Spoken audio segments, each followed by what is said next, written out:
आपने तो वो वीडियो देखी होगी, डज गॉड एग्जिस्ट।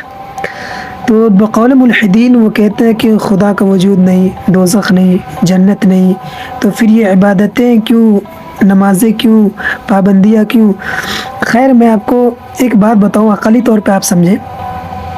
मान लेते हैं बक़ौल मुल्हिदीन कि दोज़ख जन्नत नहीं है, इसका वजूद नहीं है, ठीक है, तो ये इबादतें क्यों। हम ये जो शरीयत मुस्तफ़ा को फॉलो करते हैं, शरीयत के मुताबिक ज़िंदगी गुजारते हैं, जो पाबंदियाँ हैं ये करते हैं, इसके बाद अगर मरते हैं तो अगर ये चीज़ें ना भी हो, दोज़ख जहन्नम का वजूद ना भी हो, तो इसमें हमारा क्या नुकसान है। आप समझें, इसमें हमारा क्या नुकसान है। हम तो भाई तैयारी करके गए भाई, यहाँ से हमारी तैयारी पूरी है, अगर ना भी हो तो हमारा कोई नुकसान नहीं है। लेकिन अगर हुआ तो फिर आप क्या करेंगे। अगर है तो हमने तैयारी की हुई है, हमारा फ़ायदा है, अगर नहीं है तो कोई बात नहीं भाई, लेकिन अगर हुआ तो आपका क्या होगा।